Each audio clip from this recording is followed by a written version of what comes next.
All right, so last time we ran the trailer off of the pocket generator, the suitcase generator, wouldn't stay on. Had to go through a big rigmarole, start the fan and go to high dry, go to low dry and all that kind of stuff. And then it would still pop off. So got me the ActiveStart. This is like a soft start, but it goes straight out of the little suitcase generator. So it comes with this little thing that's gonna help with the neutral. So they say put it on the other outlet. And then we'll plug the ActiveStart into this one, like so.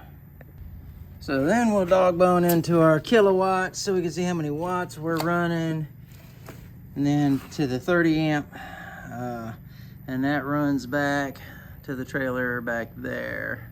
All right, let's start this old 2200 watt up. Purrs like a kitten.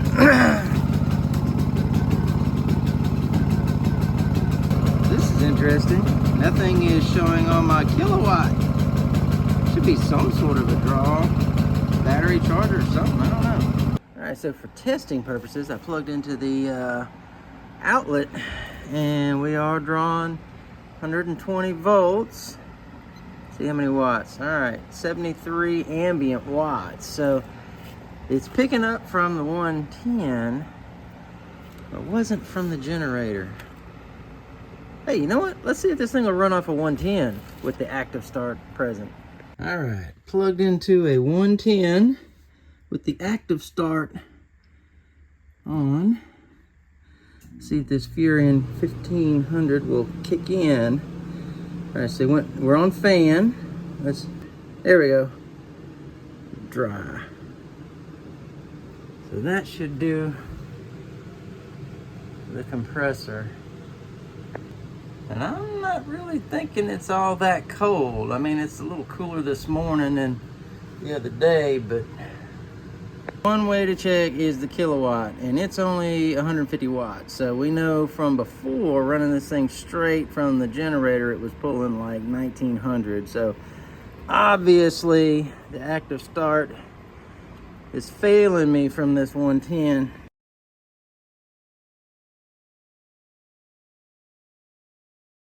Okay, so I just got back in here and I heard the compressor kick on. It does feel like it's cooling down.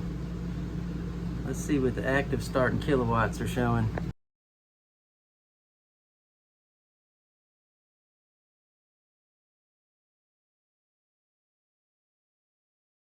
The ActiveStart software was showing about the same as this, 1285-ish, close to 1300 with the compressor on. So yeah, it definitely can get you started. I don't know why the delay. So when I was running straight off of the generator the other day, I mean, it was as soon as I put it on dry, the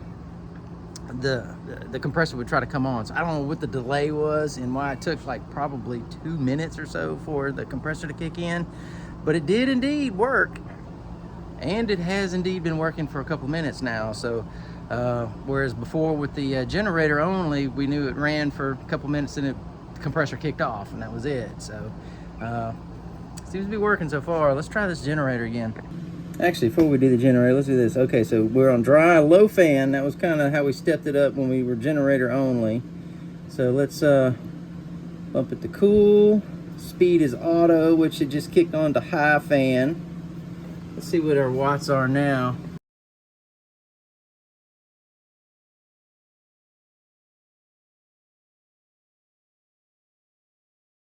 So the ActiveStart was showing 1500 watts, so does the kilowatt. So at least they're calibrated fairly similar. I like that. So in theory, a 110 outlet puts out roughly 1800 watts. So with the generator, I should have more than enough watts to make this happen. All right, so we're drawing 126 volts. Let's move over to watts. 147 ambient watts, 146. I actually had to start it all up without this plugged in for the ActiveStart to kick in. So I don't know what the deal is with the generator and the trailer and the ActiveStart, but had to start the ActiveStart by itself first. So anyway, let's go see if this thing will fire up. Alright, so I have the generator on eco mode, so we're gonna try that first, see if this thing won't fire up from eco and just go straight into running here. Let's see, fan speed, high, cool. All right, the generator just kicked in. I could hear it firing up. Oh, we have cold AC. ActiveStart's working. Didn't have to do the whole fan first, then dry and all that mess. We went straight into cool. So cool with auto fan, which is defaulted to high.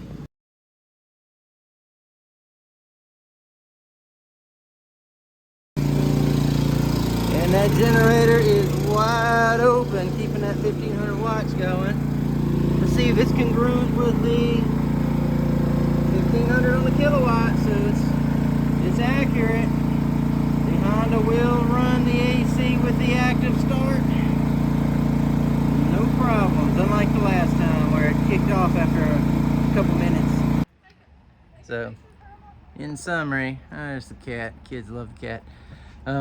Man, I like it. ActiveStart's doing its thing. Kind of had to learn how to use it, but get it plugged in first, then plug it in the trailer with the generator. I don't know why it needed to do that. I don't know. But I like being able to run eco mode so that when the compressor kicks off, you know, you save a little bit of gas on the generator, and then when it kicks back in, it was able to handle that surge and go back and forth. So looking forward to some boondocking this fall. We got a trip. I've got a airplane, radio control airplane event at the end of this month, so it will definitely be getting used, and a video will definitely be coming for that.